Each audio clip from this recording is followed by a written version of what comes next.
American history in this part of Western North Carolina. I see you've got copies over there for people to look at too. So please give her a round of applause and we're looking forward to it.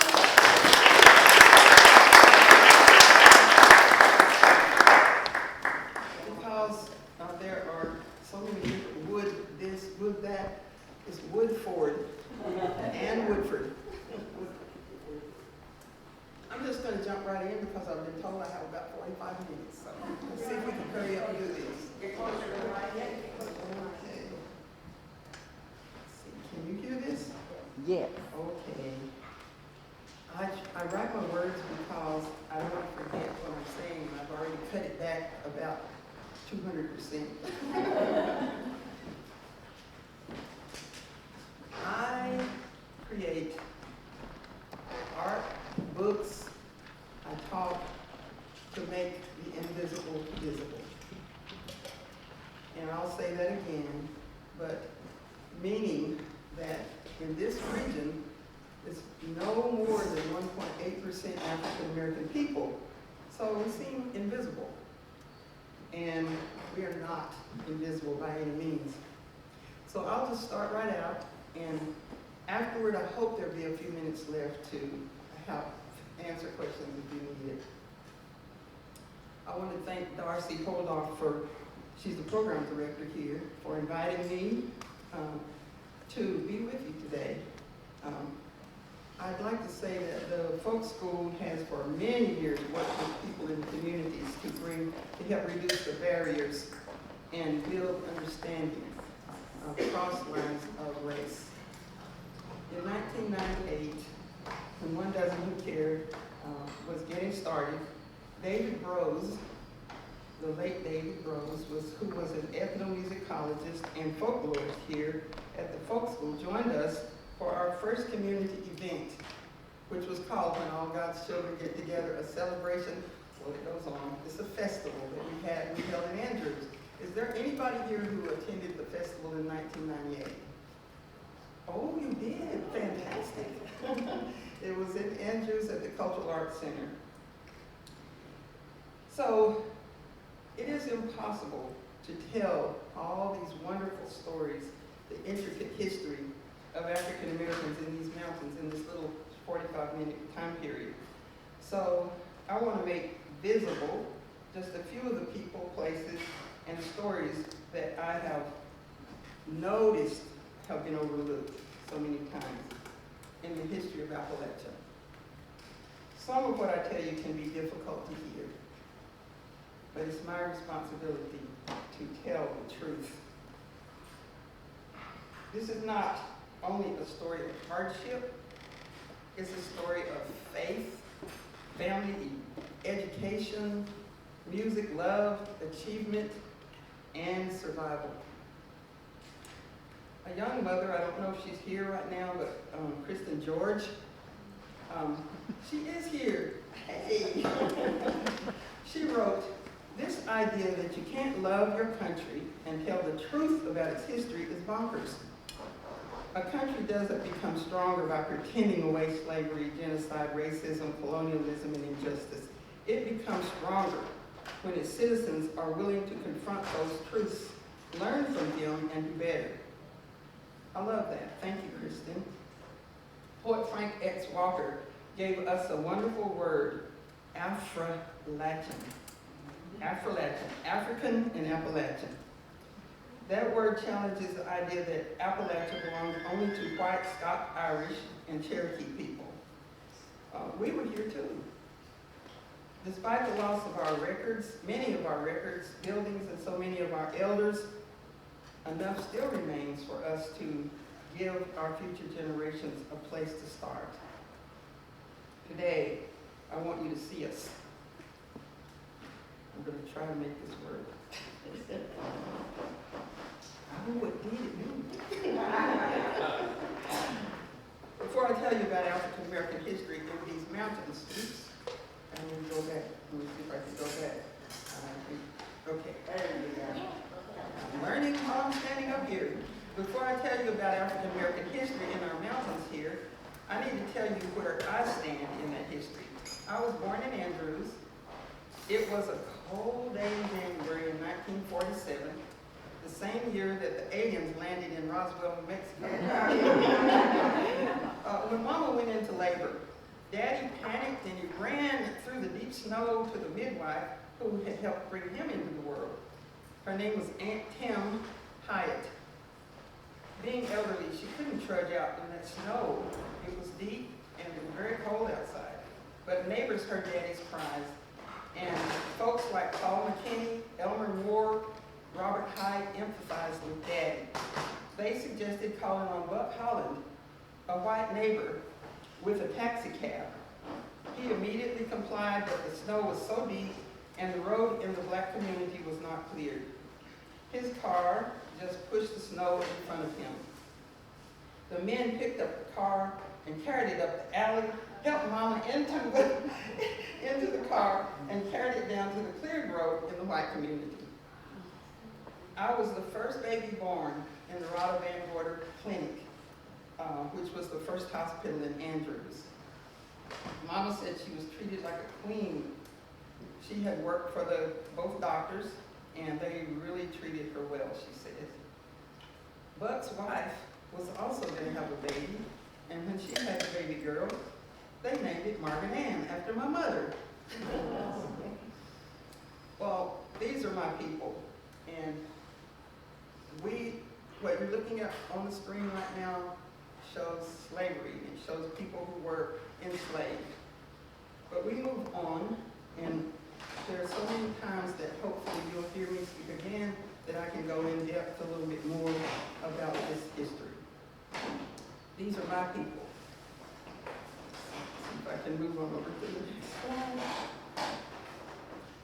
Here they are, Mom and Daddy, Purell and Margaret Ann Michael Miller, and baby on the lap, that's me on my mom's lap. Those are my sisters. I'm the tall one, and it was Mary Alice who passed away very young, and my little sister who lives down near Charlotte in Mooresville right now, Nina. And then there's baby Ann. These are not historical figures for me. These are people who raised me. Family, place, and memory shaped the roots of my life's work.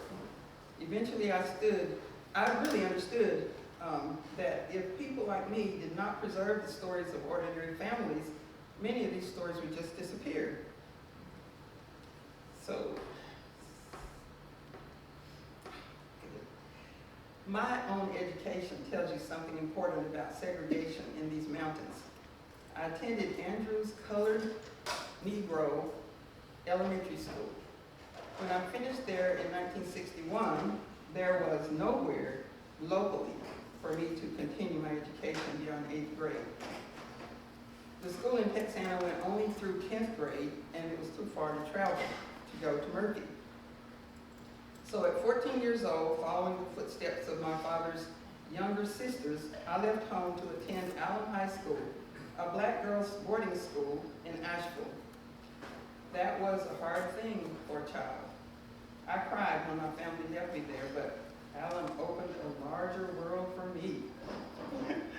We used to joke that our region, the county and the towns, hate us to get out of town. Because they gave $25 a piece monthly to pay for us to go away to school. We wanted to continue our education, so our families took that money and added to it what they could to pay for private school, which was where I went to Allen High School. Despite these challenging schooling issues in Andrews, which I know Leslie McKinney knows about because we went to the same school, at Allen I became an honor student, and I was encouraged to attend Ohio University, where I graduated cum laude in 1969 with a Bachelor of Fine Arts degree. At the time, I resented the fact, when I was younger, I resented the fact that one little black child couldn't simply go to the Andrews High School. Later, I also just recognized the white people in my hometown who cared about me and helped me.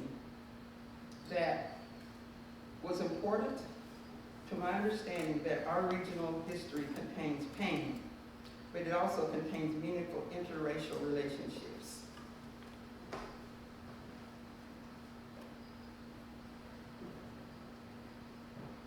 I do artwork and I say see me, means we're not invisible. Look at people when you're talking to them. Understand who they are. Try to reach inside and get a full understanding of who you're talking to.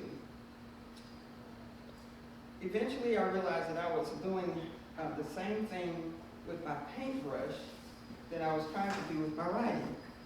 And I'm really happy that I paint, I write, and I speak.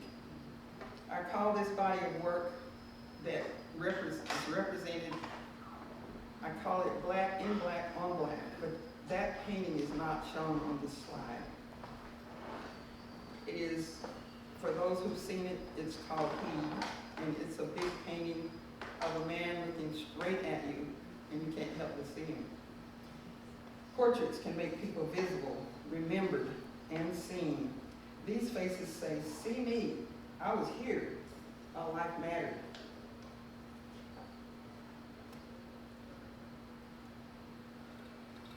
A painful history came into my family, and I think this slide is a little bit out of order, so I'm going to move ahead to this one. It was approximately 1,100 African American people in Cumming, Georgia, Forsyth County in Georgia, were driven out of the county at gunpoint with threats of violence and racial downturns. The young black man was lynched. The black church, school, and some black-owned homes were attacked and burned to the ground. Black people were removed at gunpoint. After that racial expulsion, my grandfather, William Cleve Miller, came to Andrews, where he built the first house in the community called Happy Top that was named by his cousin, William Bowens. Other African Americans also moved into the mountain region to escape dangerous conditions in North Georgia and East Tennessee. So when we talk about migration into these mountains, sometimes people were not simply looking for opportunity. Sometimes they were looking for safety.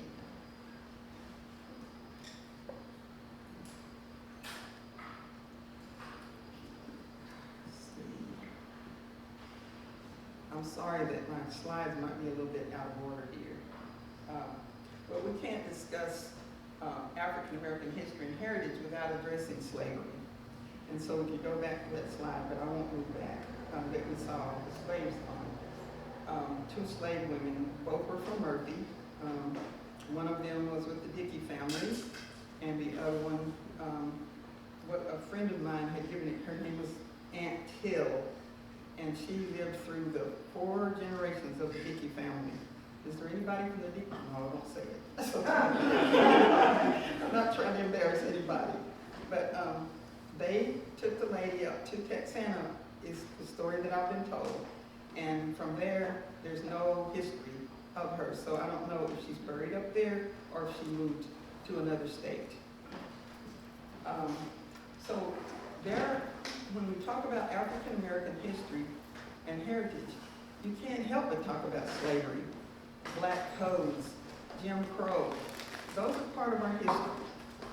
And so it looked a little bit different in the mountains than it was in the Deep South. And for those who might have seen the movie 12 Years a Slave, it was different here. According to some of the people that I have met, they even, like in Andrews, the Stewart family had a slave, and they allowed him to leave on Friday to walk over to Graham County to his wife for the weekend and return to work on Monday. So that means that it couldn't have been too bad for him, or he wouldn't have come back. So after slavery ended, freedom didn't mean equality. Jim Crow was not simply about separate water fountains or where someone sat on a bus. It reached from the schoolhouse to the hospital, from the workplace to the voting booth, and even to the grave. Many of the people whose stories I share were born into that system. They grew up under it and lived long enough to help change much of what happened there. Love and marriage, oh my goodness. I want to remember that Black history is not only the history of what was done to Black people, it's a history of people falling in love, raising families, going to work, laughing, worshiping, and building lives. These couples remind us that love builds families, families build communities, and communities build history. So I could tell you about the fourth one from the left, or second from the right. Miss Frances Jones in Andrews was the community babysitter. And a few of the parents paid her to take care of their children during the day, but all the other children gathered around. And that's where the bookmobile called So Big used to come by and visit with us. And we had a chance to get books, and we played there, and we just had a wonderful time. Miss Frances Jones was such a wonderful person. And her husband worked downtown as a presser in the dry cleaners in Andrews, downtown. Our teachers were our pride and joy. They were deeply respected by the community. In some of the communities, they were respected as much as, if not more, than the pastors. They usually lived with families in neighborhoods where they taught. The homes had no running water, indoor bathrooms, central heating, or air conditioning. Their pay was small, and supplies and books were scarce, but they were determined to educate our children. Education mattered for family because for generations, law and custom had tried to limit Black literacy, Black advancement, and Black opportunity. That's why the story of my birth and schooling is not only my story, it's a part of the larger story of what Black families were willing to sacrifice for education.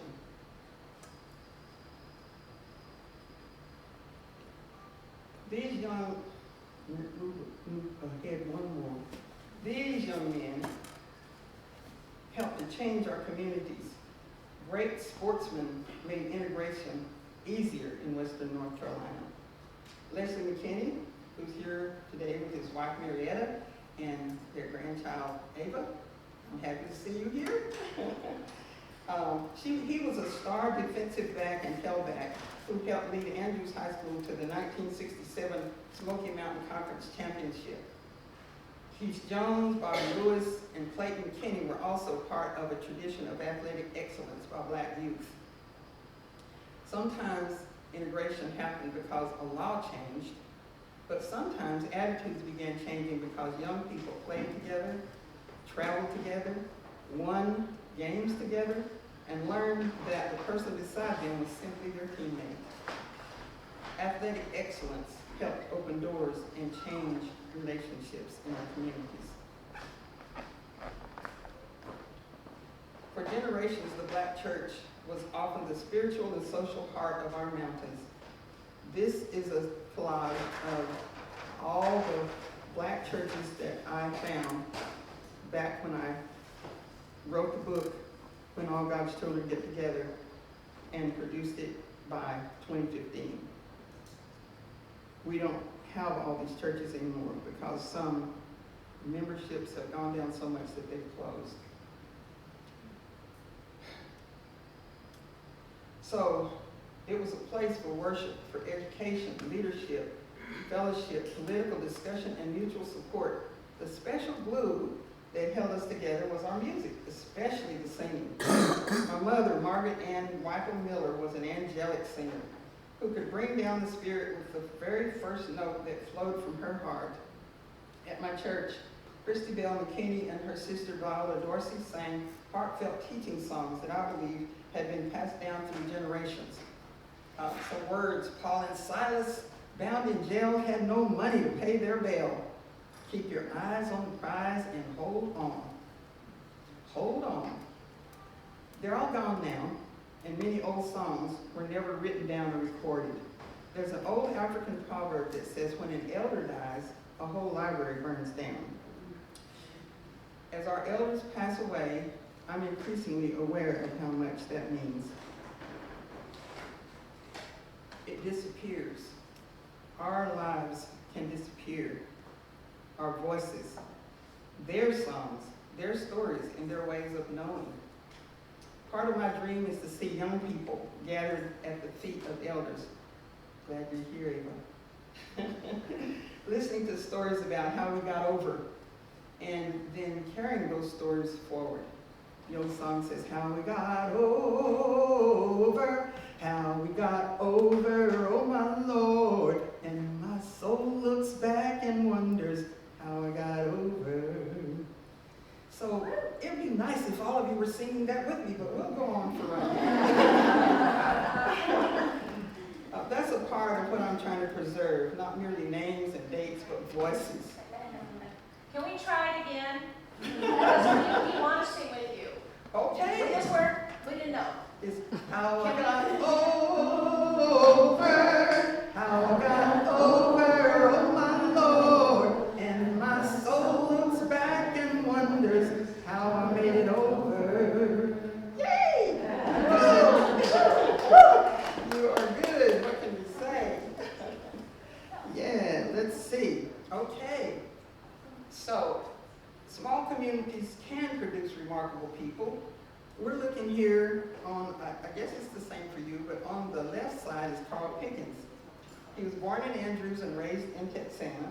He became an All-American at the University of Tennessee and an NFL wide receiver with the Cincinnati Bengals. Today, the new Murphy Welcome signs bear his name. Michael Malden from Texana built an extraordinary career in the music industry. He worked with major artists and helping young musicians make it, like Beyonce's group. What's that called? Beyonce was with a group. Destiny's Child, y'all know? He helped them get started. Roscoe W. Hall he's passed away. He was a respected Texana musician and community figure. There's a bridge in Murphy named for him. Guns, cars, and dogs. Now, Black history cannot be slavery and Jim Crow for all this time that I'm speaking of. Our men had dogs, cars, and guns. The Lord knows that some of those men were proud to have all three. But there's a deeper point here. For Black men in our mountain communities, a good automobile, a trusted hunting dog, or a firearm could represent independence, responsibility, accomplishment, and pride. Everyday photographs reveal how people saw themselves and how they wanted to be remembered. Our story is also a story of enterprise. Across a century, Black people in these mountains and those who left them created opportunities through skill, service, art, and business. And so here you see the Pressing Club from 1915. My grandpa's cousin, his best friend, his name was,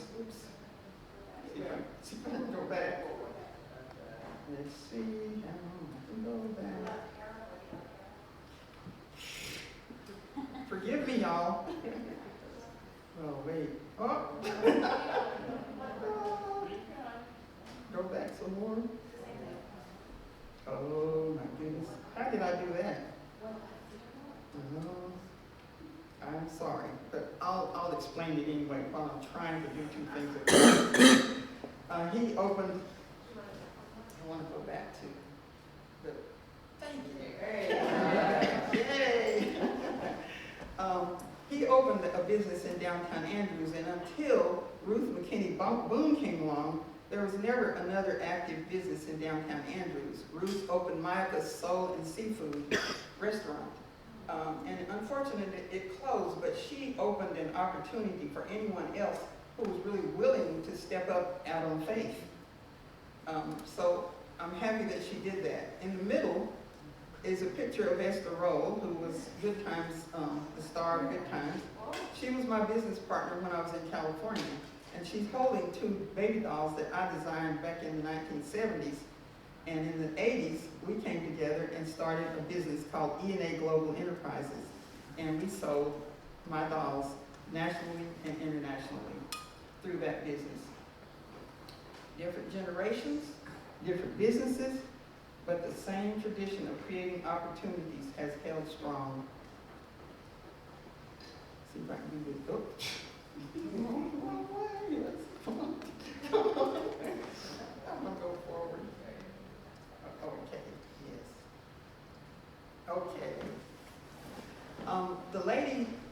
the side is from Jackson County. Now, I'm mostly zeroed in on our little area right here for most of my talk today, since we have such a little bit of time. But this woman lived in Silva, and she was called a 10%er because when they started the wax, they took in 400 white women and 40 black women to be the 10%. So they called them 10%ers. And so she represents one of the very first wax. Unfortunately, she passed away a couple of years ago. But she has the most wonderful stories about her life during that time. Meeting Joe Louis and hearing Mahalia Jackson in person and those kinds of things that were just fantastic to talk to her. So, see if I can move on. Oh, and look at these people. Just look at these. These are just a few of the men. And right there is my sister Nina Karen Miller Moses, who retired after 20 years in the Army Air Force. She was a medical person, as you could see, if you could see up close and see the insignia on her shoulder. Next to her is Ben Henry Robinson, who, this story is so amazing to me, is that he left Andrews.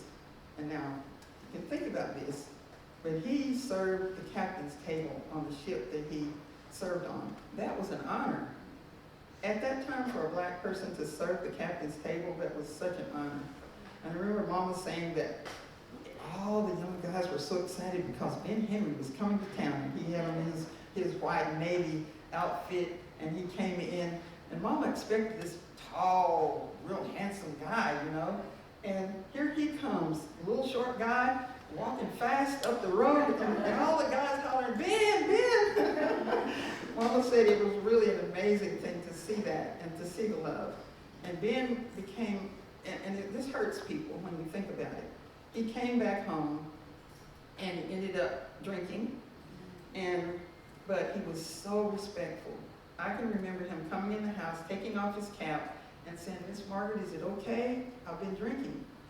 And Mama said, come on in, Ben.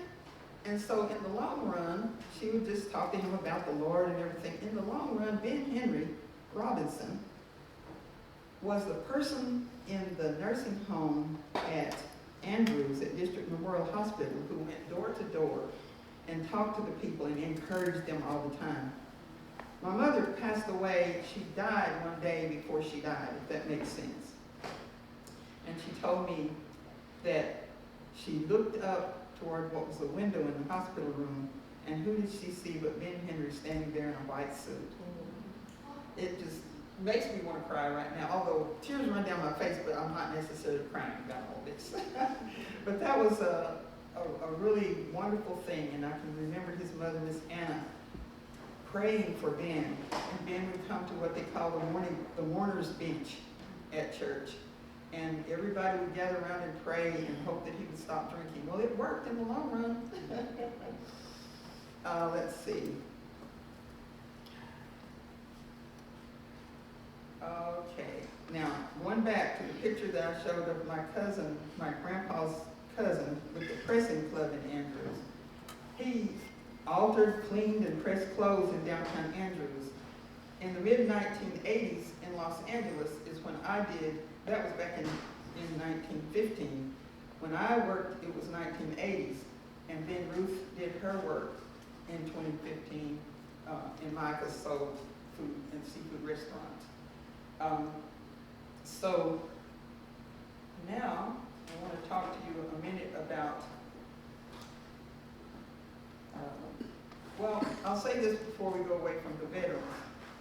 Grandpa said before he left Andrews, the white people were hugging him and patting him on the back. Women were hugging him and kissing him and saying, when you get back, things are going to be so different. It's going to be so much better when he came back from World War II, World War I. But he said it was doubly heartbreaking to return home after his service in the war to the same racial problems, sometimes even worse, after serving his country and hearing promises that life would be different when he came home. They served a country that had not yet fully decided to serve them. Now, we kind of go back to Appalachian. And what we have here is African and Appalachian. We live in what's called the Appalachian area, and we're African people. And as far as I'm concerned, we'll always be African people. Our history just doesn't fit into just little bitty racial boxes. African American, Cherokee, Appalachian, sometimes all of those histories live in the same family and the same person. People such as Reverend J. Calvin Hemphill on the left for me, I hope it's left for you, was what we call a Black Indian. He and his brothers came all the way from Hendersonville out to this region to start churches. And right in the middle is another Black Indian who, again, Leslie's great-grandfather, right? Is your grandfather, Reverend Mac McKinney? He was on the Cherokee rolls, but ended up being taken off the roll, as was May Emmeline Powell, who was also on the Cherokee rolls, but they were removed because they were Black.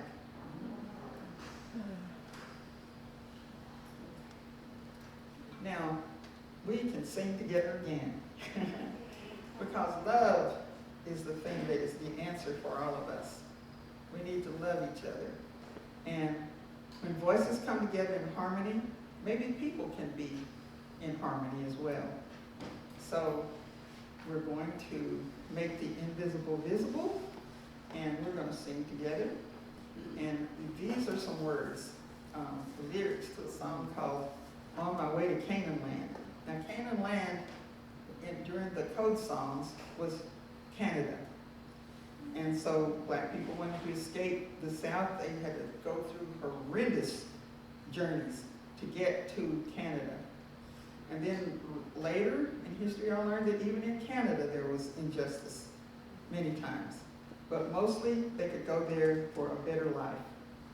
And so Canaan Land was represented, and this song could be called a code song, which would mean that when it was sung, somebody knew someone was escaping. The people would know. So we're going to sing this song. So it goes this way. I lead. This is call and response. I lead, I say the first line, then you say the first line just as I've said it. But when you get to that last one, all of us together will sing that last line. So can we do this? I'm on my way. I'm on my way. To Canaan land. To Canaan land. I'm on my way. I'm on my way.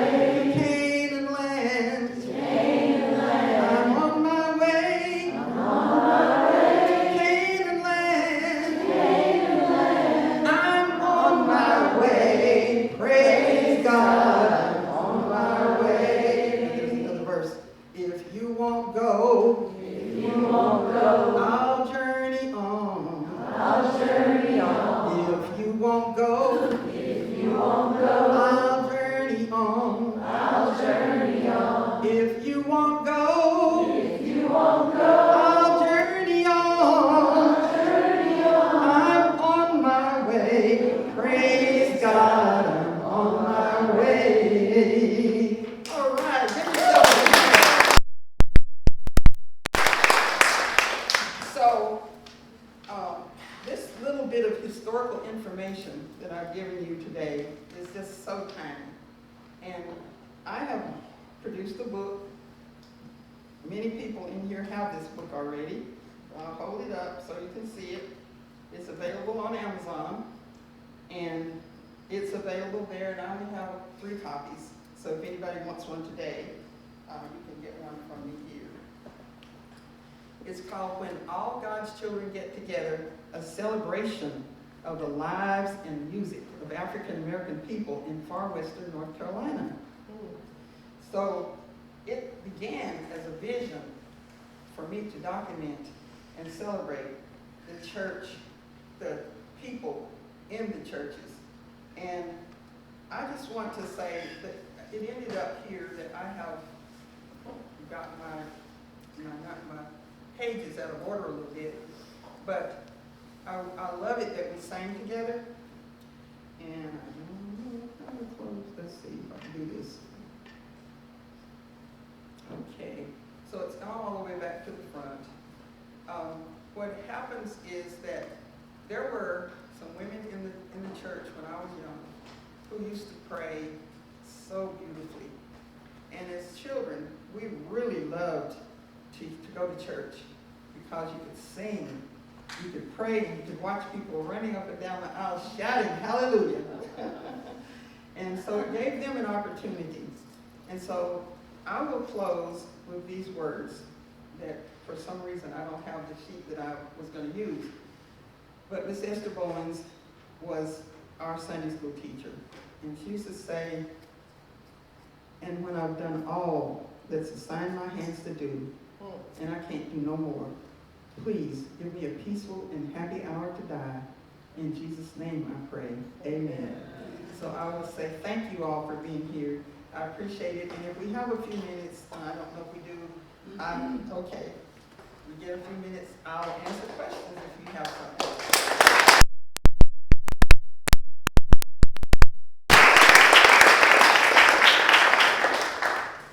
Any questions? Oh, I answered everything? Sounds good to me. Okay. Hi. I'm wondering, when you were talking about how the community Just said, stand up so everybody. Sure. Yes. when you were mentioning how the community put together $25 per month to send you off to school, was that just grassroots fundraising, or how did that funding work? It came from the governments Yeah. Okay. because they weren't going to provide a school for us. Okay.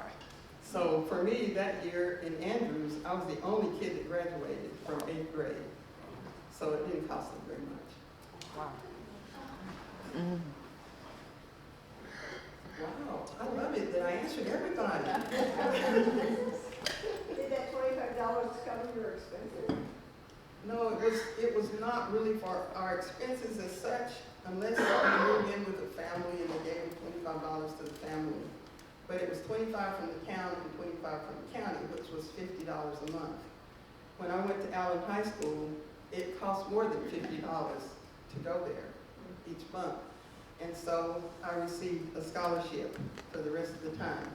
And there was something they called work study, which meant that you had to work in the kitchen or clean rooms or whatever it was. But because I came from Andrews and they felt that I was challenged that way, they gave me a scholarship from the Methodist Church. It was a Methodist church school, and they gave me a scholarship that allowed to pay for the remainder of the tuition. My mom and dad made sure that we got food, extra food, like Mama would bring a cake every now and then, all the way from Andrews to Asheville. Kids loved it. As a matter of fact, because of my clothes, I'll tell this real quick. I hope I have enough time to tell this, but okay. Miss Arlette Hayes in Andrews was a tailor. She was Canadian, and I understand that she never became an American citizen. But she worked at the school, and she saw that we had to walk over to the white high school to get our supplies, what few they gave us. And she saw me there, and she saw that I was a child who was trying to do everything as well as I could. And so her daughter was a few years older than I was and in college, but she would not wear the same clothes 2 years in a row. So the tailor, Mrs. Hay, would make new clothes for her every year. So she began to give me a few of the clothes, and a beaded collar and a mink collar and all these things. I had no idea that I was getting anything like that. I just took it and wore it to Allen High School. Many years later, I met two of the girls that were in my class, and they were looking at me and they were smiling. And they said, "Oh, you were always so nice to us." And if someone says that to you, what's that do? Think about that. I was like, "Well, you were nice to me." They said, "Yeah, but we knew you were a rich farmer's daughter."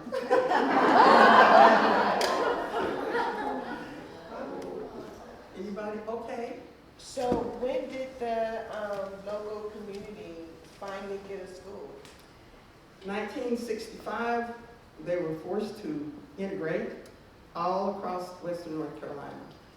And so that's when Leslie McKinney over there and his cousin Clayton went over to Andrews High School, and they learned all about football and her tutor, correct? Leslie, you want to say anything? Not really. Want to set us now. Stand up and tell them something. It's okay. It's all right. It was something similar to Speak loudly so everybody can hear you. like the first day. We just went to school. Nobody told us where we need to go, how many units we needed to graduate. But I thought I'd make it up in that way, so I did. So he was a super athlete there. Anybody else? Yes. How did people in Forsyth know to come to Andrews? I mean, were there people there already? Why did they end up there? No, they scattered everywhere that they could after they chased them out of Cumming, Georgia and Forsyth County. My grandfather worked for the railroad. He and his mother moved up to Marietta. And so when he worked on the railroad, he had to come down to Blue Ridge. That's where the rail line ended, down here. And so because it was the era of Jim Crow, black codes, Grandpa could not, he had to do whatever they told him to do. So they told him he had to bring supplies from the train up to Murphy. He said, crossing over the line from North Georgia into North Carolina was amazing. The people treated me like a man and not like a black man. And so he got up the nerve, he said, during the black codes era when it was against the law for a white person to sell land to a black person. He said he got up the nerve to ask a white man if there was any property around to sell. And he said, yeah, I got some up in Andrews. Took him up Andrews and he bought the property, and that's where he started, where he built the first house. And then I mentioned the midwife for my dad. Her name was Temple Hyatt, T-E-M-P-L-E, Temple Hyatt. She and her husband built the next house, and then they just began to build houses all around. But if anybody has any new information for me, I'm open and ready to hear it. I'm trying to write another book. Yes. What is your next book going to be about? About the same thing, but I missed a lot of people. Yeah, there are a lot of folks' stories need to be told. And if you don't do it, and I tell you, each and every one of you has a story. If you can't write it, speak it into a microphone. Just have it on tape. Give it to your grandkids or your kids, and let them do something with it. Maybe later, maybe a lot later, but you can do it. Don't leave your story, and I'm talking to everybody. It doesn't matter what race you are. You need to save your history, because right now there's a lot of pain going on in our country. And young people, they're just out of control with shooting and hurting because they get hurt so easily, because they don't know the strength of the people that were before them. If they understood what it took, they wouldn't get so weak as to let a word or two hurt them so bad that they go out and start killing people. Somebody else back there? Yes? The buildings, the Allen School buildings still exist in Asheville? Yes. The buildings are still there, but the school is not. The school ended when my sister Nina graduated in 1974. But now they have the Explore Asheville is out there. The Blue Ridge National Heritage Area office is there because it was a dormitory that we lived in. The first year that I went there were 110 girls in the dormitory. Nina Simone graduated, well, she didn't graduate, but she went to Allen High School. And so her history is well known, but I don't think she admitted it because they didn't like, they were Methodist, missionaries and deaconesses, and they didn't like that music that she was playing, and the fact that she was so talented that she probably was better than the teachers that she had. And so that school has a lot of, actually several famous people that went there. And so I'm proud that I had an opportunity to go there. At first I cried that first week, and then I looked around and I said, wait a minute, this is nice. Yes? What led you to Ohio State? It was Ohio University in Athens. Yes. My dad worked for $5 an hour, okay? And I asked him for $60 to apply to college. And I applied to Ohio University first. But I really wanted to go to American University in DC. So I just casually said, Daddy, I need $60 to apply. Daddy said, forget it. Now think about it. $5 an hour? What he did for me. So I was accepted and given an out-of-state scholarship to Ohio University, and that's where I went. And 2 of my classmates from Allen also went there. Yeah. Yes. I really was gonna ask something about what she asked, but how is the racial situation at your university in Ohio?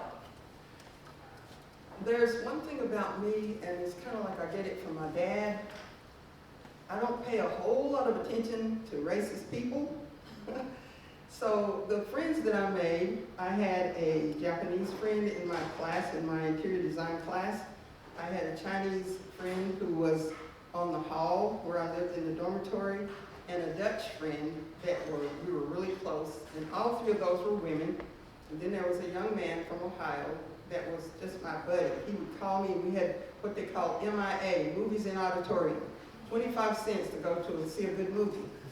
And Jim would call me up and say, you want to go to the movie tonight, or see me on campus and say, let's go. Yes! So we all went together and just had such a good time working together. So I didn't really feel it there, to tell the truth. And I guess it's because I was like my dad. Daddy went to Robbinsville, which was known in this area to be a racist place at that time.